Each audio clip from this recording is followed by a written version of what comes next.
सुर में गाना सीखिए पाधानीसा ऐप के साथ। AI powered personal music teacher from Saregama.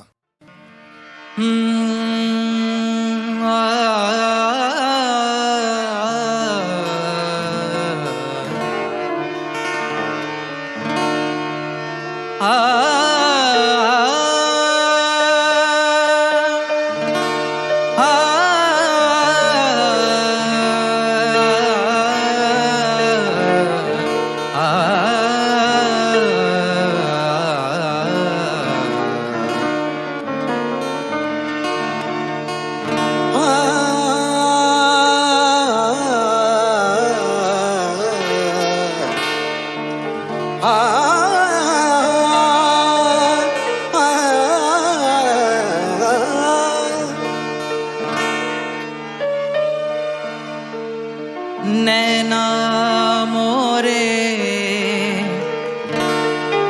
तरस रहे हैं, नैना मोरे तरस रहे हैं। आजा बलम परदेसी, आजा बलम परदेसी, आजा बलम परदेसी,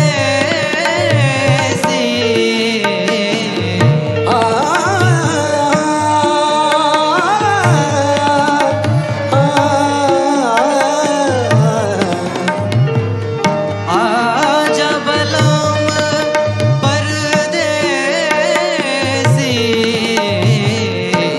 आजा बलम परदेसी। नैना मोरे, नैना मोरे प्यारे तरस है, आजा बलम परदेसी।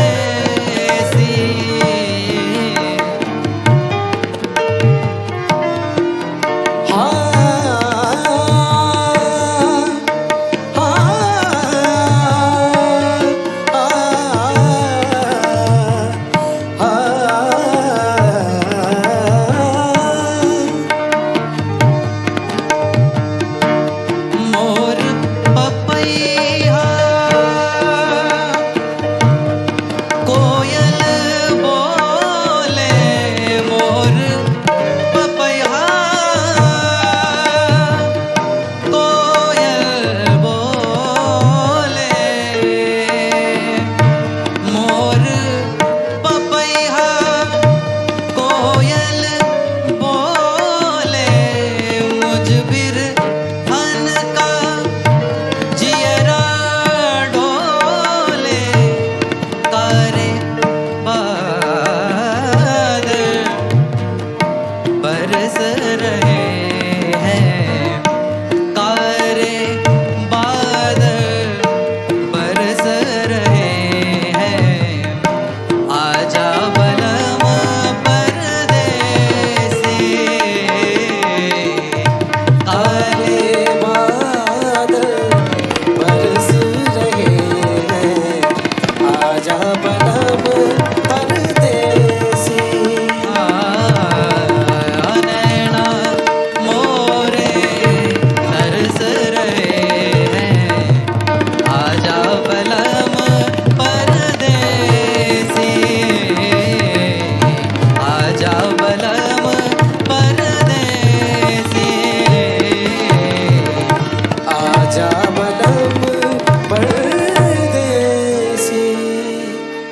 आवे हिचकी रे माने, आवे हिचकी रे बेरण चाले, हिचकी मारो बादलो चितावे बेरण, आवे हिचकी मारो बादलो चितावे बेरण, आवे हिचकी। ओ आवे हिचकी हो बने चले हिचकी, बैरण चले हिचकी मारो बादलो चितारे बैरण, आवे हिचकी मारो बादलो चितारे बैरण, आवे हिचकी। हिचकी। डूंगर ऊपर डूंगरी, डूंगर ऊपर डूंगरी, कोई सोनो गड़े सुनार बरसा। हो बवरसा, हो बवरसा, सोनो गड़े सोनार। बिचिया गढ़ दे बाजड़ी, बिचिया गढ़ दे बाजड़ी, मारी पायल री झनकार बवरसा। ओ बरसा रे बरसा, पायल री झनकार मारो, बादलो चितावे बेरण आवे हिचकी मारो, साहिबो चितावे बहरण आवे हिचकी। आवे हिचकी रे माने, आवे हिचकी रे बेरण चाले हिचकी, बदिलरी आवे हिचकी मारो, बादलो चितावे बेरण आवे हिचकी मारो, साहिबो चितावे बेरण आवे हिचकी मारो, साहिबो चितावे बेरण आवे हिचकी मारो, बादलो चितावे बेरण आवे हिचकी मारो, साहिबो चितावे बेरण आवे हिचकी, आवे हिचकी, आवे हिचकी।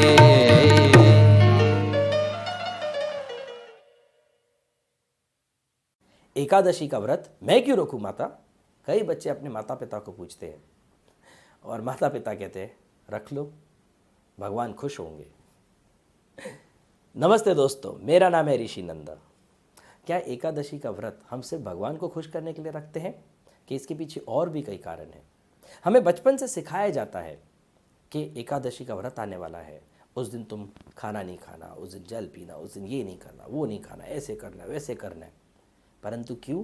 क्योंकि भगवान खुश होंगे। क्या आपके भूखे रहने से भगवान खुश होंगे?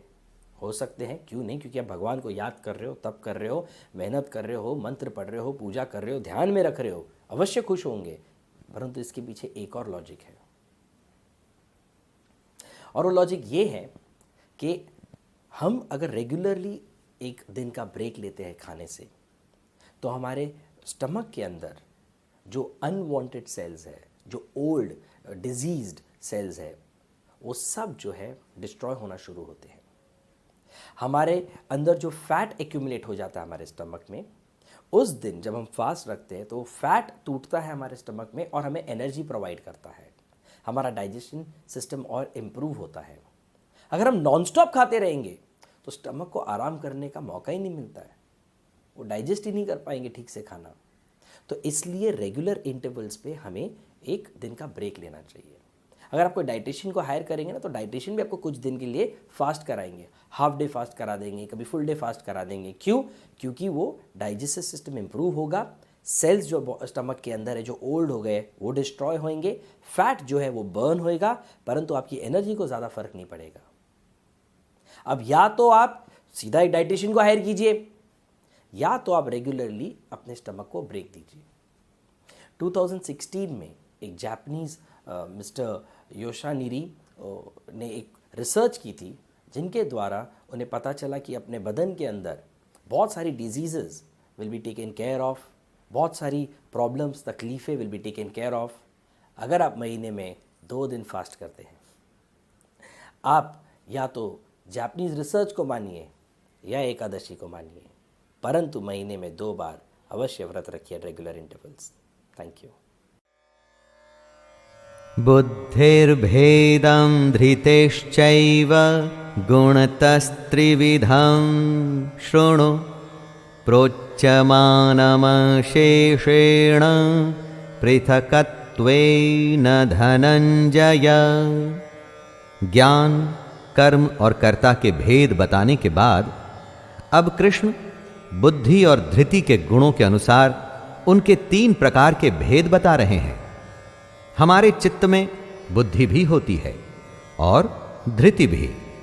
बुद्धि तो आप जानते ही हैं, जिससे कि आप लोग सोचते हैं, समझ को ग्रहण करते हैं, और धृति यानी कि धारण करने की शक्ति, खुद को रोकने की शक्ति। बुद्धि और धृति में बड़ा गहरा संबंध है। जब आप खुद को रोक सकेंगे, अपने पर नियंत्रण कर सकेंगे, तभी तो बुद्धि को कोई विचार अच्छा लगेगा। या फिर जब विचार आ गया, तब उसको अमल में लाने के लिए, इंद्रियों का विषय बनाने के लिए हमें खुद पर नियंत्रण करना पड़ता है।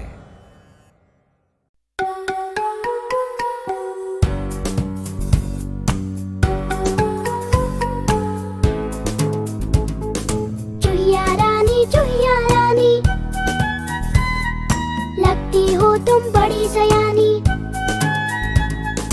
जैसे हो इस घर की रानी, तभी तो करती हो मनमानी। कुतर कुतर सब कुछ खा जाती, आहट सुन झट से चुप जाती। जब भी बिल्ली मौसी आती, तुम दबा बिल में घुस जाती। चुहिया रानी, लगती हो तुम बड़ी सयानी, जैसे हो इस घर की रानी, तभी तो करती हो मनमानी। कुतर कुतर सब कुछ खा जाती, आहट सुन झट से चुप जाती। जब भी बिल्ली मौसी आती, तुम दबा बिल में घुस जाती।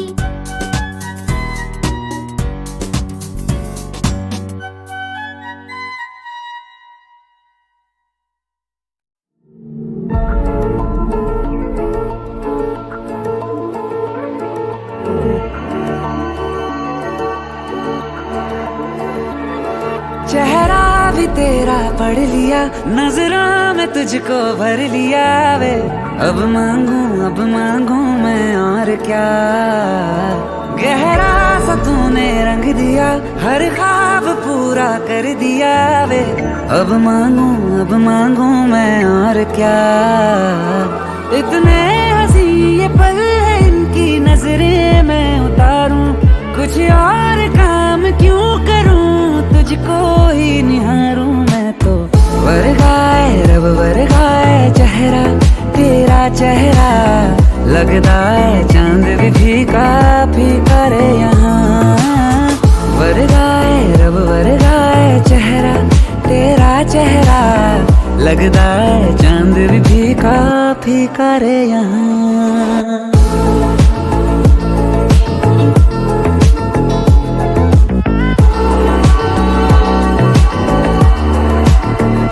तुझी से बेचैनियां सुकून भी अब जान ले ये तू भी जाना। हर जिंदगी में मुझको ना तेरा मैं सा जैसे खामियां तो खूबी हूँ जानता बखूबी जाना। तेरी वजह से ही है होना मेरा, इतने हंसी ये पल है इनकी नजरें मैं उतारूं। कुछ और काम क्यों करूं, तुझको ही निहारूं मैं तो। वर्गाए रब वर्गाए चेहरा, तेरा चेहरा लगता है चांद भी फीका फीका रे यहाँ। वर्गाए रब वर्गाए चेहरा, तेरा चेहरा लगता है चांद भी फीका फीका रे यहाँ। ओ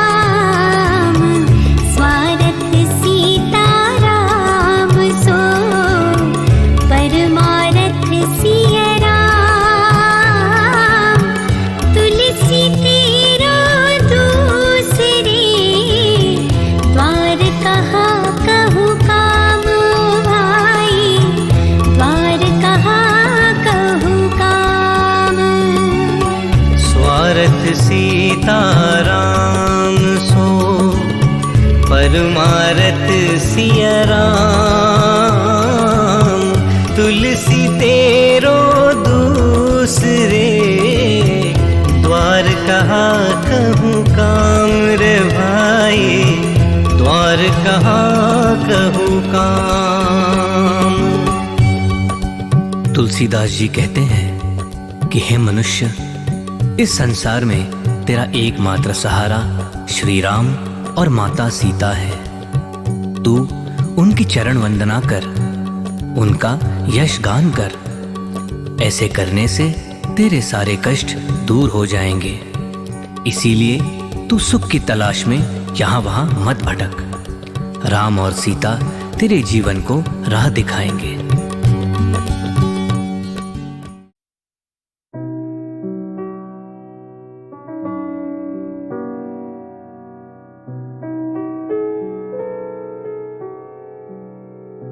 मैंने तो कुछ मांगा नहीं, कुछ मांगा नहीं। जंगल पास एक पेड़ की ओट में खड़ी रही। सुबह की आंख में कच्ची नींद थी और हवा में शबनम थी। मैं खड़ी रही, कुछ मांगा नहीं, कुछ मांगा नहीं।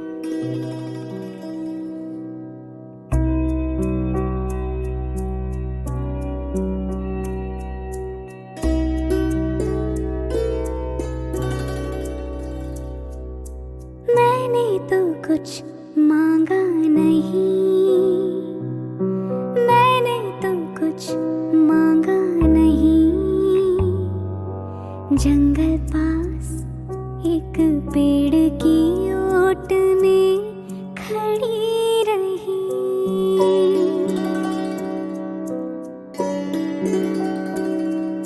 सुबह की आँख में कच्ची नींद थी और हवा में शबनम थी। मैं खड़ी रही, कुछ मांगा नहीं, कुछ मांगा नहीं। मैंने तो कुछ मांगा नहीं। खामोश रही, एक शब्द नहीं बोली मैं। एक पंछी पत्तों के झुरमुट से बोल रहा था। पगडंडी पर आम का बौर भी बरस रहा था। शिव मंदिर में आरती का घड़ियाल बजा था। बरगद के तले तुम गाय दो हो रहे थे। मैं लुटिया लेकर खड़ी रही, कुछ मांगा नहीं, कुछ मांगा नहीं। खामोश रही, एक शब्द नहीं बोली मैं। एक पंछी था पत्तों की झुरमुट में बैठा, कुछ बोल रहा था। पगडंडी पर आम का बौर भी बरस रहा था। शिव मंदिर में आरती का घड़ियाल बजा था। बरगद के तले तुम गाय दोह रहे थे। बरगद के तले तुम गाय दोह रहे थे। मैं लुटिया लेकर खड़ी रही, कुछ मांगा नहीं, कुछ मांगा नहीं। मैंने तो कुछ मांगा नहीं।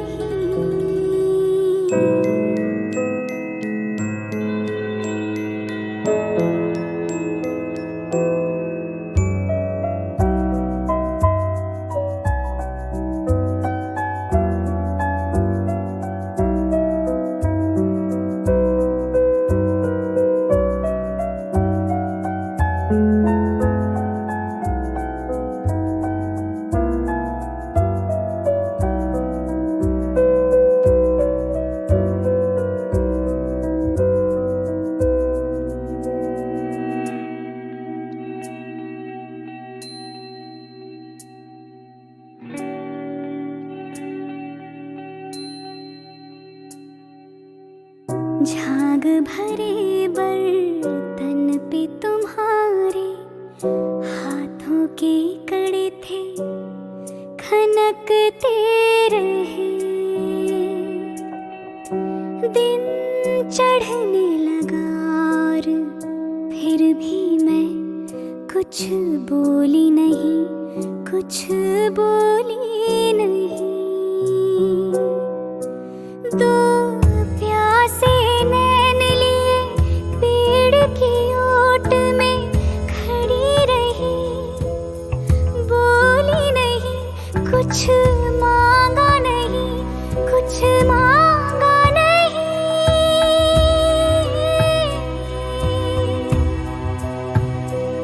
कुछ मांगा नहीं। कुछ मांगा नहीं, मैं खड़ी रही। कमाल करते हैं टैगोर। नौजवानी की ये भावनाएं और ये इमेजेस देखिए, और डिटेल्स देखिए इन इमेजेस की। झाग भरे बर्तन पे तुम्हारे हाथों के कड़े थे खनकते रहे। তোমার কাকুন বাজে ঘন ঘন, ফেনাই উঠেছে দুগ্ধ। और सहमी सहमी सी मैं पेड़ की आड़ में खड़ी रही, मैंने तो कुछ मांगा नहीं।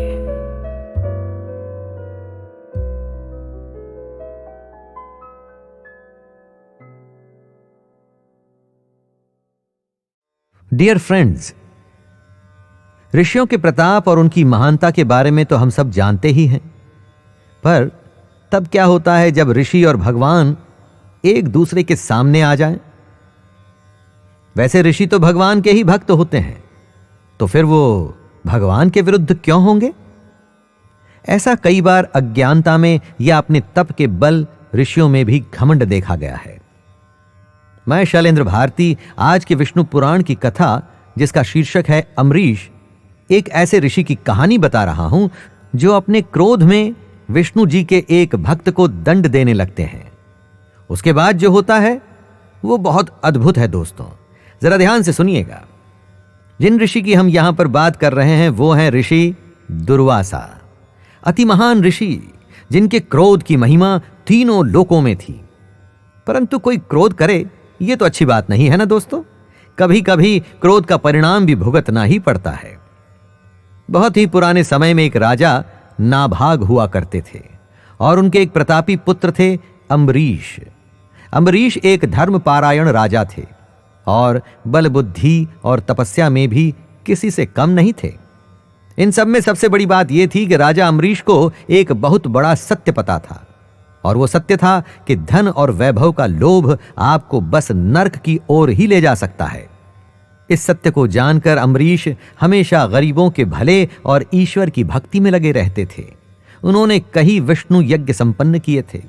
अपनी प्रजा का ख्याल वो बहुत ही अच्छी तरह रखते थे। इन्हीं सब बातों से खुश होकर विष्णु जी ने अपने सुदर्शन चक्र को उनका रक्षक बना दिया था। एक बार द्वादशी प्रधान एकादशी व्रत का समय आया। अम्बरीश और उनकी पत्नी ने इस व्रत को करने का निश्चय किया। व्रत करते हुए भगवान विष्णु की आराधना के अलावा उन्होंने ब्राह्मणों को भोजन भी करवाया और दान भी किया। ये सब चल ही रहा था कि वहां पर ऋषि दुर्वासा आ गए। ऋषि दुर्वासा की परम तपस्वी व अलौकिक शक्तियों के बारे में तो सब जानते ही थे। उनके क्रोधी स्वभाव का भी सबको पता था। सब डर गए थे कि उनकी सेवा में कोई गलती तो नहीं हुई। ऋषि दुर्वासा का अच्छे से स्वागत किया गया। पूरे सम्मान के साथ उनसे विनती की गई कि वो भोजन ग्रहण करें। ऋषि दुर्वासा बोले कि वे भोजन अपनी नित्य क्रिया करने के बाद ही ग्रहण करेंगे। इसके बाद ऋषि दुर्वासा अच्छे से स्नान इत्यादि करने के लिए यमुना जी के तट पर चले गए। उनके जाने के बाद स्वाभाविक ही था कि सब उनका इंतजार करते रहे। अब दोस्तों, समस्या यह हुई कि द्वादशी के व्रत में थोड़े ही पल बचे थे। व्रत को पूर्ण करने के लिए समय के खत्म होने से पहले अम्बरीश को कुछ भोजन करना था ताकि व्रत पूरा हो सके। पर ऐसा वो कैसे करते? ऋषि दुर्वासा नदी से वापस ही नहीं आ रहे थे। बड़ा धर्म संकट हो गया था। एक ओर द्वादशी का महान व्रत और दूसरी ओर ब्राह्मण ऋषि। राजा अम्बरीश ने अपने दरबार में उपस्थित ब्राह्मणों से पूछा कि वो क्या करें। यदि वो ब्राह्मण देवता के आने से पहले भोजन कर लेते हैं तो भी पाप लगेगा, और यदि वो द्वादशी के व्रत को पूरा नहीं करते तो भी पाप के भागी बनेंगे। तब ब्राह्मणों ने बताया कि शास्त्रों में जल को भोजन माना भी गया है और जल को भोजन नहीं भी माना गया है। ऐसा सुनकर अम्बरीश जी ने जल पीकर अपना व्रत पूरा कर लिया। ध्यान रखिए कि उन्होंने भोजन नहीं किया था, बस केवल और केवल जल ग्रहण किया था। ऋषि दुर्वासा कुछ समय के बाद आए। पता तो उन्हें चल ही जाना था, उनसे कहीं कुछ छुप सकता था। वो जान गए कि अम्बरीश ने उनके आने से पहले भोजन ग्रहण कर लिया है। वो क्रोध से आग बबूला हो गए। उसी समय उन्होंने अपनी योग माया से एक कृत्या यानी कि एक भयंकर जादूगरनी को पैदा किया। ये कृत्या अम्बरीश को मारने के लिए दौड़ी। अगर आपको याद हो तो अम्बरीश की रक्षा स्वयं विष्णु का सुदर्शन चक्र कर रहा था। इस चक्र ने कृत्या को जला करके उसे राख बना दिया। ये चक्र ऋषि दुर्वासा की ओर बढ़ा और ये तो अनहोनी हो गई। ऐसा तो किसी ने भी नहीं सोचा था, पर क्रोध के आवेश में जब आप कुछ कर देते हैं तो उसके परिणाम क्या होंगे ये कोई भी नहीं जानता। ऋषि दुर्वासा तीनों लोकों में भागते फिरे, पर सुदर्शन चक्र उनका पीछा नहीं छोड़ रहा था। दुर्वासा जी ब्रह्मा जी के पास गए। तब ब्रह्मा जी बोले, विष्णु जी के बनाए नियमों से तो वो भी बंधे हुए हैं, और उन्होंने उन्हें सहायता करने में असमर्थता दिखा दी। पर यह बता दिया कि अगर इस सुदर्शन चक्र से बचना है तो उन्हें विष्णु जी की शरण में ही जाना होगा। दुर्वासा जी भगवान विष्णु जी की शरण में आए। भगवान विष्णु जी ने यहां पर बड़ी अजीब बात की दोस्तों। एक तरफ से उन्होंने भी अपनी हेल्पलेसनेस यानी कि अपनी असमर्थता दिखा दी, और फिर बोले, मैं तो अपने भक्तों के अधीन हूं, जो मुझे सच्चे मन से भजता है मैं उसका हो जाता हूं। यदि दुर्वासा जी को बचना है तो उनके भक्त के पास ही जाना होगा। दुर्वासा जी समझ गए। वो अम्बरीश से सॉरी यानी कि क्षमा मांगने आए। अम्बरीश जी बड़े सीधे साधे आदमी थे, उन्हें बहुत बुरा लगा इतने बड़े ऋषि उनसे माफी मांग रहे हैं। अम्बरीश जी ने उसी समय सुदर्शन चक्र से प्रार्थना की। बस प्रार्थना करने की देर थी कि चक्र ने अपनी दिशा बदल दी। ऋषि दुर्वासा अब बिल्कुल सुरक्षित थे। इन सब में सबसे बड़ी बात यह थी कि इतना कुछ हो गया और अम्बरीश ने अभी तक भोजन तक ग्रहण नहीं किया था। तब ऋषि दुर्वासा ने भोजन किया और उसके बाद अम्बरीश जी ने भी भोजन किया। दुर्वासा इस बात से खुश हुए और अम्बरीश को आशीर्वाद देकर वहां से चले गए। दोस्तों, अज्ञानता थी या अम्बरीश की परीक्षा, परंतु दुर्वासा को उनके क्रोध का परिणाम तो अवश्य ही भुगतना पड़ा। सबसे बड़ी बात तो ये जो विष्णु जी ने कही कि वो अपने भक्तों के अधीन है, यानी सच्ची भक्ति में बहुत बड़ी शक्ति होती है। दोस्तों, हम भगवान से बस कुछ न कुछ मांगते ही रहते हैं। अगर कुछ ना मांग करके बस उन्हें याद करते रहें तो भी वो हमारे अधीन हो जाते हैं और हमें वो सब कुछ देते हैं जिसकी हमें आवश्यकता होती है। इसीलिए इस कहानी से हमें एक ही ज्ञान मिलता है, एक ही सीख मिलती है कि हर पल हर दम ईश्वर का नाम स्मरण होना चाहिए। अपने दोस्त शैलेंद्र भारती को आज्ञा दीजिए। नारायण नारायण।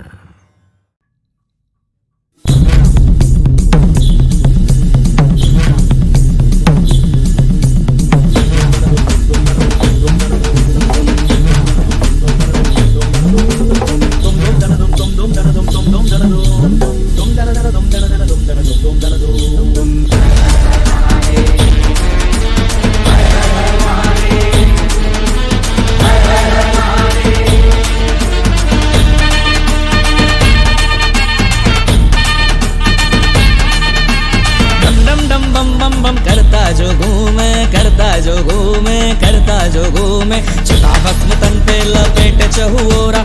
शिव का भिन्न रूप शिव ही स्वरूप, शिव का भिन्न रूप शिव ही स्वरूप। थोड़ी अघोरे अघोरे अघोरा अघोरा अघोरा।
मुझे फासलों ने सुकून दिया, मुझे गुर्बतों ने रुला दिया। मुझे फासलों ने सुकून दिया, मुझे गुर्बतों ने रुला दिया। मुझे दुश्मनों से गिला नहीं, मुझे दोस्तों ने मिटा दिया। मुझे फासलों ने सुकून दिया, मुझे गुर्बतों ने रुला दिया। मुझे फासलों ने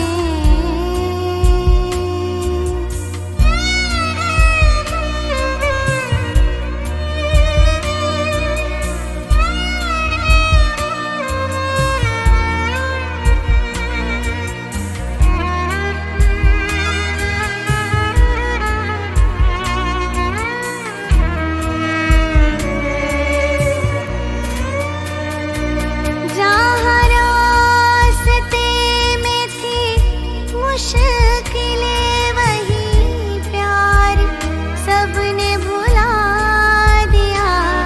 जहाँ रास्ते में थी मुश्किलें, वही प्यार सबने भुला दिया। मेरे काफिले में कोई नहीं, मुझे दोस्तों ने बता दिया। मेरे काफिले में कोई नहीं, मुझे दोस्तों ने बता दिया। मुझे दुश्मनों से गिला नहीं, मुझे दुश्मनों से गिला नहीं। मुझे दोस्तों ने मिटा दिया, मुझे फासलों ने।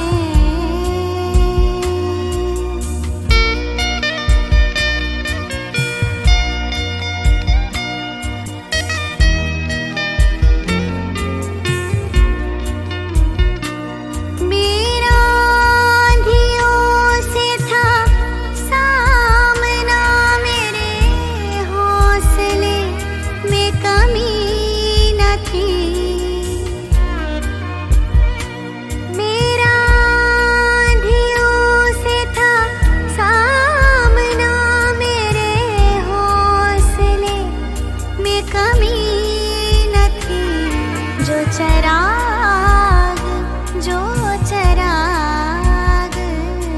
चराग जाके करीब था, उसे हम सफर ने बुझा दिया।